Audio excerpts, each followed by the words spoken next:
জি জি, সম্মানিত গণমাধ্যম কর্মীবৃন্দ, আসসালামু আলাইকুম ওয়া রাহমাতুল্লাহ। আশা করি সবাই ভালো আছেন। দিন রাত পরিশ্রম করতে করতে বেশি ভালো থাকার কথা না, তারপরে শুভকামনা। আমরা সবাই জানি বাংলাদেশের 12 ফেব্রুয়ারি রক্তাক্ত জুলাই অভ্যুত্থান উত্তর জাতীয় নির্বাচন একই দিনে রেফারেন্ডাম অনুষ্ঠিত হয়েছে। এটা আমাদের দেশবাসী, দেশের জনগণ এবং বিশ্ববাসীরও একটা দীর্ঘ প্রত্যাশিত নির্বাচন। সবারই আকাঙ্ক্ষা ছিল বিগতনের যে নির্বাচন বাংলাদেশের নির্বাচন নামে প্রহসন হয়েছে, সেই জায়গা থেকে আমরা বেরিয়ে এসে একটি সুন্দর নির্বাচন, একটা ঐতিহাসিক নির্বাচন, উৎসবমুখর পরিবেশের নির্বাচন, নানা ভাষায় যে আখ্যায়িত করা হয়েছে, সে নির্বাচনটি অনুষ্ঠিত হবে। আমরা লক্ষ্য করেছি 12 ফেব্রুয়ারির ইলেকশনে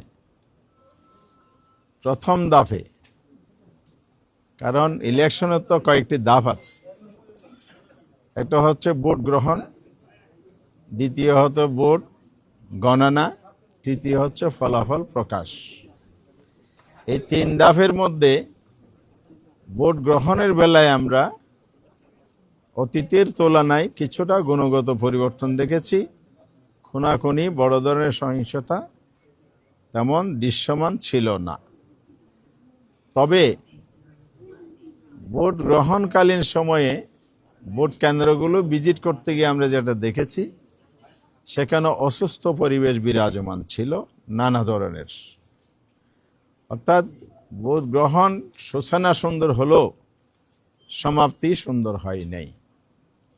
এখানে জাল ভোট হয়েছে প্রচুর, কালো টাকার ছড়াছড়ি হয়েছে এবং কোথাও কোথাও হুমকি দমকি, সন্ত্রাস, মারামারি অথবা হামলার ঘটনা ঘটেছে।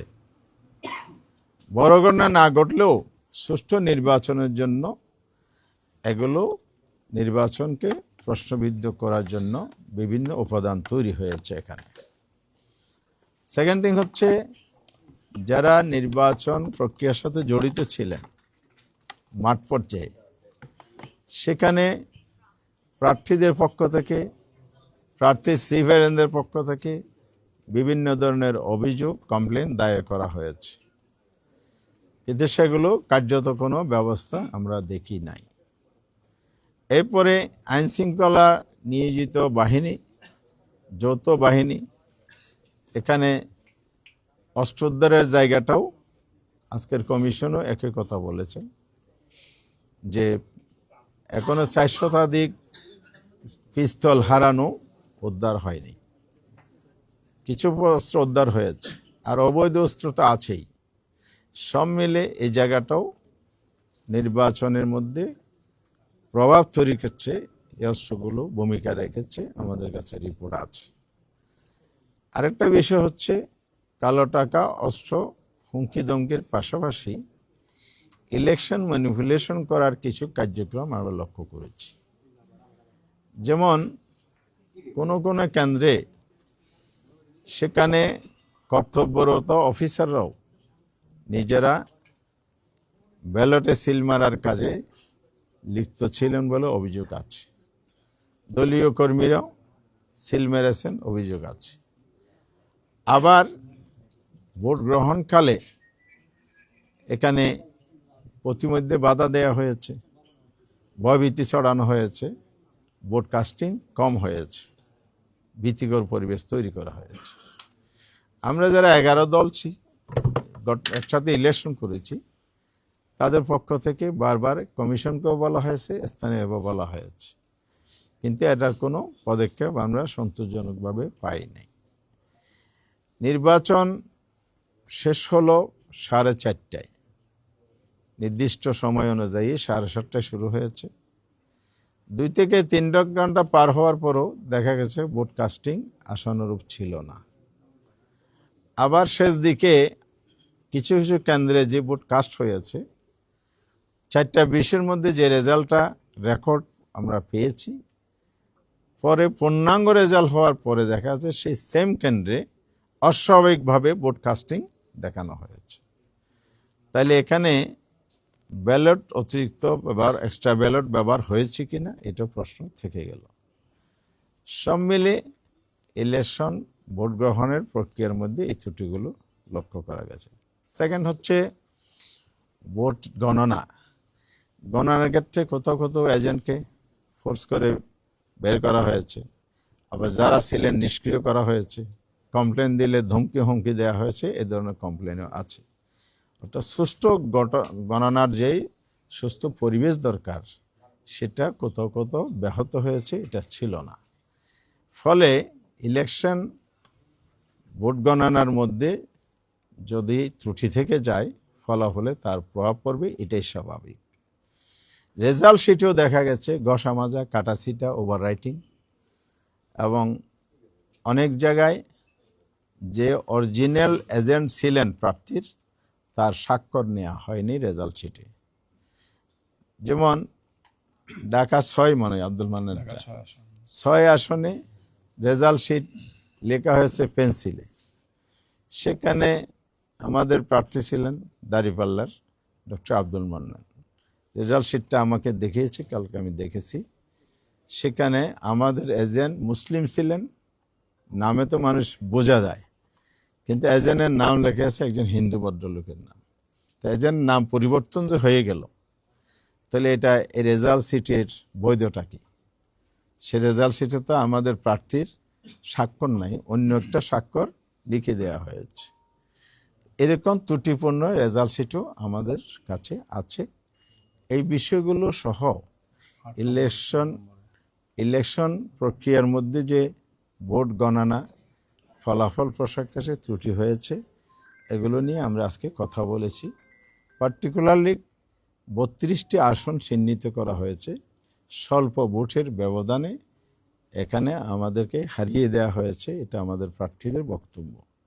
সেখানে আল্লাহ মামুনুল হক সাহেব, বাংলাদেশ খেলাফত মজলিসের যিনি প্রধান, জামায়াত ইসলামী সেক্রেটারি জেনারেল অধ্যাপক মিয়া গোলাম পরোয়ার আসন, ঢাকা 8 আসনের নাসিরউদ্দিন পাটোয়ারি, এই নামগুলো আপনারা জানেন, চিনেন, এই জন্য এগুলো বললাম। এই জন্য এই ধরনের আরও অনেকেই, যেগুলো আমরা তালিকা জমা দিয়েছি, কমিশনের কাছে বলেছি এগুলো রিকাউন্টিং করা হোক, পুনর্গণনা করা হোক। এই চট্টগ্রাম 14 কর্নল অলি সাহেবের ছেলে ওমর ফারুক সাহেব, উনি এখানে উপস্থিত আছেন। ওনার অনেকগুলো এভিডেন্স উনি কমিশনকে শো করেছেন, উনি কি করেছেন, কি কমপ্লেন ছিল। এরপরে প্রার্থী ব্যালেট করার ক্ষেত্রে ঋণ খেলাফিদেরকে বৈধতা দেওয়া হয়েছে, দ্বৈত নাগরিকত্ব বৈধতা দেওয়া হয়েছে। এই বিষয়গুলো হলো মেজর বিষয় হিসেবে আমরা পেশ করেছি। কমিশনের কাছে আমরা এটাও বলেছি, আপনারা তড়িঘড়ি করে গেজেট প্রকাশ করেছেন, কারণ 12 তারিখ ইলেকশন হয়েছে, 13 তারিখ রাত 11টায় গেজেট প্রকাশ হয়েছে। তাহলে একটা লোক পঞ্চগড় থেকে, টেকনাফ থেকে, কুতুবদিয়া থেকে এসে আবার 13 তারিখ কমপ্লেন দায়ের করতে পারেন নাই। তার 14 তারিখ হলে তিনি পারতেন। তার মধ্যে ওমর ফারুক সাহেব একজন, তিনি ওখানে জিজ্ঞেস করেছেন, বলে যে এখানে না, অর্থাৎ উপজেলায়। তার জেলায় গেছেন, রিটার্নিং অফিসার গেছেন, বলে যে এখানে না। আবার উনি দৌড়ে আসছেন ইলেকশন কমিশনে, এখানে আসার পরও বলে যে গ্যাজেট হয়ে যাওয়ার কারণে সুযোগ নাই। এই যে বিষয়গুলো তড়িঘড়ি করে করা হয়েছে, অথচ 13 তারিখ সকালেই আমাদের ডেলিগেশন আসছিল, এনসিপির ডেলিগেশন আসছিল, তারা বলেছে আপনারা গেজেট প্রকাশ করবেন না, আমাদের এই কমপ্লেনগুলো আছে, পুনর্গণনা, বিশেষ করে এই কয়টি আসন স্থগিত রেখেই পুনর্গণনার মধ্য দিয়ে স্বচ্ছতার সাথে আপনারা রেজাল্টটা দেন, তারপরে গেজেট দেন। এখন প্রশ্ন তৈরি হচ্ছে, তড়িঘড়ি করার কারণ কি এটাই যে কমপ্লেনগুলো আসছে, সুতরাং এগুলো তাড়াতাড়ি করে ফেললে বেঁচে যায়? আমি জানি না, ওনাদের নিয়ত ভালো, ওনারা বলছেন, ওনারা স্বচ্ছতার সাথে করেছেন, সবই শুনেছি, কিন্তু আমরাও বলছি যে আমাদের কমপ্লেন আমরা দিয়ে গেলাম, আইনের দরজা খোলা আছে, ওনারাও বলেছেন, আমরাও আইনের প্রক্রিয়ার মধ্যে যাব। কিন্তু এখানে আমাদের রাইটটা যে ক্ষুণ্ণ করা হলো, এটা নিয়ে আমাদের প্রশ্ন রয়ে গেলে এই কথা আমরা বলেছি। সেকেন্ড পয়েন্ট হচ্ছে নির্বাচনের আগে এবং পরে সহিংসতা যে হয়েছে সেটাই। নির্বাচনী সহিংসতা বাংলাদেশে অতীত হয়েছে, এগুলো আমরা জানি, কিন্তু এইবার তো সেটা প্রত্যাশিত ছিল না। এই জায়গা থেকে বেরিয়ে আসার জন্য তো জুলাই অভ্যুত্থানে অনেক রক্ত ঝরেছে, জীবন দেয়া হয়েছে, এবং সেই জায়গাটা পুনরাবৃত্তি ঘটছে। তাহলে কি এটাই হচ্ছে বাংলাদেশে আবার ফ্যাসিবাদের আবারও স্বৈরতন্ত্রের উত্থান হতে যাচ্ছে? আমার বোনরা, আমার মায়েরা, নারীরা আজকে নিরাপদ হলো না। হাতিয়ার ঘটনা কি আপনারা জানেন? 2018 সালের সেই সুবর্ণ সৌরের ঘটনার পুনরাবৃত্তি ঘটেছে। সেদিন কি হয়েছিল? একজন মা, একজন নারী, 4 সন্তানের জননী, তাকে গণধর্ষণের শিকার হতে হয়েছিল। প্রশাসন বলেছে এদিন কোনো ঘটনা ঘটে নাই। হাতিয়া তো একই সুর বাজতেছে। তাহলে সেই স্বৈরাচারী আমলের সুর যদি এই সময়ে বাজে, তাহলে এখানে গুণগত পার্থক্যটা কোথায়? দেশ কোন দিকে যাচ্ছে এই ব্যাপারে আমরা কনসার্ন। এরপরে আমার নিজের আসনও 3 জন নারীকে আঘাত করা হয়েছে, মাথা ফেটে দেওয়া আছে, রক্তাক্ত করা হয়েছে। বাংলাদেশে বিভিন্ন জায়গায় অসংখ্য, আমরা 54টি জেলার রিপোর্ট সাবমিট করেছি, গণমাধ্যমে আসা রিপোর্ট, আমাদের বিভিন্ন সোর্সের রিপোর্টের ভিত্তিতে এই সহিংস ঘটনাগুলো। আমাদের আমিরি জামাত 11 দলের মিটিং করে গত পরশুদিন প্রেস ব্রিফিং করে স্পষ্ট করে দিয়েছে যে সহিংসতা বন্ধ করুন। বন্ধ যদি আপনারা না করেন তাহলে আমরা রাজপথে নামতে বাধ্য হব। আমাদের 11 দলের সিদ্ধান্ত হয়েছে, পার্লামেন্টে আমরা গঠনমূলক বিরোধী দলের ভূমিকা পালন করব, দেশ এবং জাতির স্বার্থে কথা বলবো, আমাদের বক্তব্য তুলব। দেশ গড়ার জন্য আমাদের বাংলাদেশ, দেশকে আমরা ভালোবাসি, দেশকে আমরা পিছনে নিতে চাই না, সামনে নিতে চাই। সেই সেন্টিমেন্ট থেকে আমরা কাজ করার জন্য, ভূমিকা পালনের জন্য প্রস্তুত আছি ইতিবাচকভাবে। কিন্তু যদি এই ধরনের সহিংসতা অব্যাহত থাকে তাহলে অবশ্যই দেশ আবার পিছনের দিকে যাবে। আমরা কোনো অপশক্তির হাতে, যারা ষড়যন্ত্র করে দেশকে অস্থিতির সৃষ্টি করে গণতন্ত্রের অভিযাত্রাকে ধ্বংস করার পায়তারা করবে, সে জায়গায় আমরা আপোষহীন থাকব। এই জন্য প্রয়োজনে আমরা রাস্তায় নামতে বাধ্য হব। ইতিমধ্যেই আমরা 11 দলের পক্ষ থেকে গতকাল লিয়াজি কমিটির মিটিং করেছি।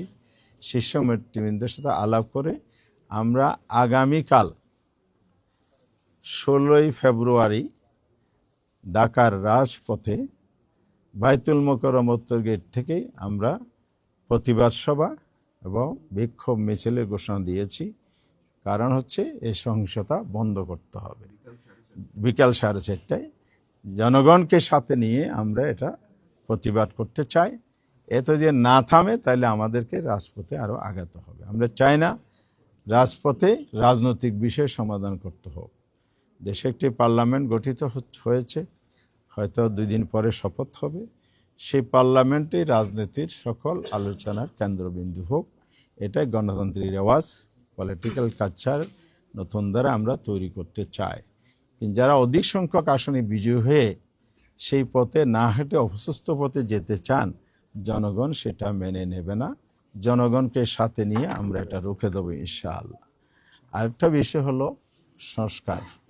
খানা ভোট হয়েছে, এখানে অবাক হওয়ার মতো বিষয়, বিভিন্ন আসনে আপনার ধানের শীষ প্রার্থী বা তাদের জোটের প্রার্থী যা ভোট পেয়েছে, না ভোট পড়েছে সেই পরিমাণ।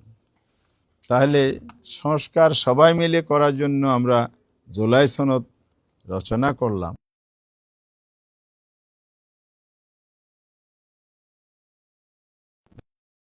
আগামী দিনে। তবে আমরা এই জায়গায় স্পষ্ট করতে চাই, অনেক রক্তের বিনিময়ে জুলাই সনদ তৈরি হয়েছে, অনেক চেষ্টা, অনেক শ্রম সাধনা, রাষ্ট্রীয় কোষাগারের অর্থ ব্যয়, অনেক মানুষের অনেক সময় স্যাক্রিফাইস করার মধ্যে দিয়ে এটা হয়েছে। সেই জায়গায় যদি নতুন কোনো কিছু গড়তে যায় তাহলে এটা জনগণ গ্রহণ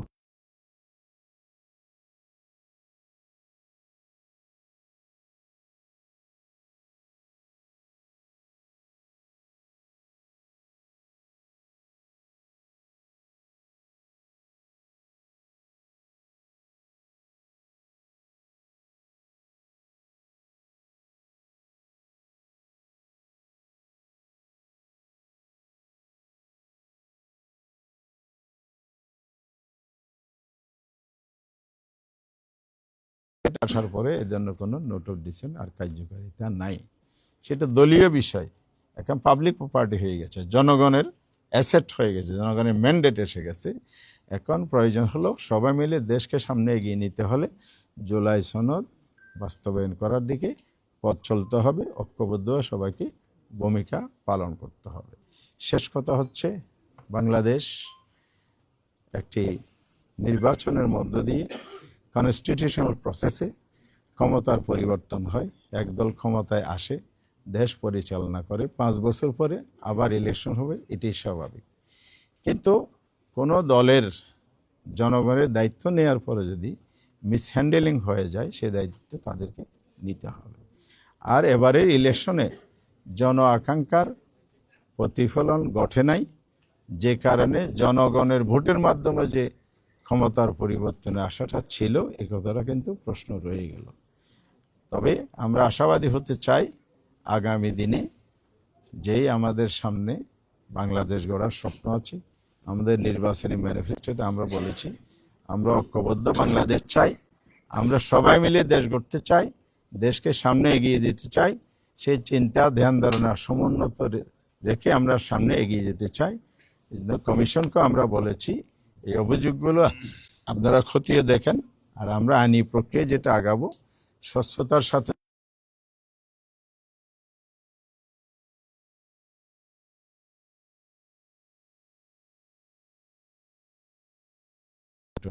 ফলক দেশে আইনের শাসন, ন্যায় বিচার প্রতিষ্ঠিত হবে।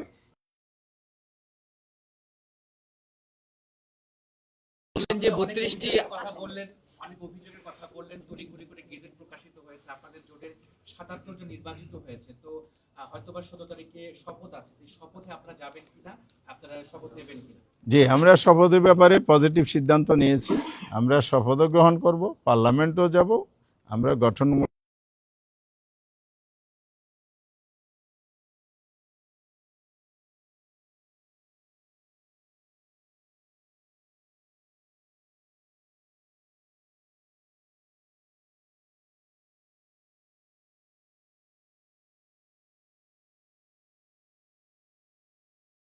সুযোগই নাই, সেক্ষেত্রে কি করবেন? জি, আইনের ধাপ কিন্তু 3 দফা আছে। একটা হলে ইসি করতে পারে, এরপর ট্রাইব্যুনাল আছে, এরপরে হাইকোর্টে রিট করা যাবে। এই আইনি প্রসেসগুলো আমরা অনুসরণ করব।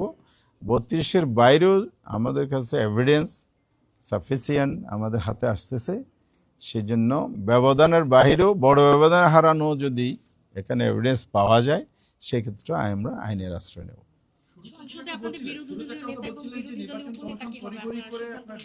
বিরোধী নেতা, উপনেতা, চিফ হুইপ, এগুলো পার্লামেন্টারি যারা ইলেকটেড মেম্বার, তারা বসে এগুলো ঠিক করেন, তাদের ভোটাভোটের মতামতের ভিত্তিতে নির্ধারিত হয়। আমরা অবশ্যই শপথ গ্রহণের পরে এবারে সিদ্ধান্ত নেব। 5 আগস্টের পর সবসময় আপনারা রাষ্ট্র সংস্কারের কথা বলেছেন, আপনাদের কি কখনো মনে হয়েছে কিনা যে ভোট পদ্ধতির সংস্কারের প্রয়োজন? আর এই নির্বাচন কি আপনারা যেমন আজকে এসে দোষারোপ করছেন নির্বাচন অফিসকে, তো নির্বাচন অফিসকে আইনের বাইরে কোনো কাজ করেছে কিনা? জি, ধন্যবাদ। সংস্কার তো কমিশনের মধ্যে নির্বাচন কমিশনের সংস্কারের কিছু বিষয় মৌলিকভাবে এসেছে। জুলাই সনদ বাস্তবায়ন হলে এগুলো আমরা সুফল পাবো, যেহেতু কোনো বাস্তবায়ন হয়নি, সুফল পাইনি। সেকেন্ড হচ্ছে ইলেকশন কমিশন তাদের বক্তব্য অনুযায়ী হাড় এনসুল চেষ্টা করেছে, পরিশ্রম করেছে, এটা আমরা শুনেছি, এটা আমরা বিশ্বাসও করতে চাই। আর গুণগত চেঞ্জ যেটা আমি বলেছি শুরুতে, সেটাও একটা অ্যাচিভমেন্ট বলতে চাই। কিন্তু মৌলিক জায়গায় আপনি যতই সুষ্ঠু ভোট গ্রহণ করেন না কেন, ফেয়ারলি যদি রেজাল্ট ঘোষণা না হয়, এখানে যদি ইঞ্জিনিয়ারিং হয়, আপনি যদি এটা চেক দিতে না পারেন, পদক্ষেপ না নিতে পারেন, এখানে ওই একটা দায়সারা গোছরের বক্তব্য দিলে হবে। এখানে দায় দায়িত্ব অন্যরা এড়াইতে পারবে না। ইলেকশন ইঞ্জিনিয়ারিং দায় দায়িত্ব ইলেকশন কমিশনকেও নিতে হবে। ইসি আমাদের এগুলো দেখবেন বলেছেন, এবং ওনারা প্রয়োজনীয় ব্যবস্থা যতটুকু কমিশনের ক্ষমতার ভিতরে আছে এটা নেবেন বলেছেন। আমরা সোশ্যাল মিডিয়াতে একটা ছায়া মন্ত্রিসভার বিষয় দেখতে পাচ্ছি। শিশির মনির ভাই একটা পোস্ট দিচ্ছে, আসিফ মাহমুদ, সজীব ভুঁইয়া একটা, সবাই যেহেতু আছেন, আপনাদের কি এটা দলীয় কোনো পদক্ষেপ কিনা? এই বিষয়ে আমরা আনুষ্ঠানিক আলোচনা করি।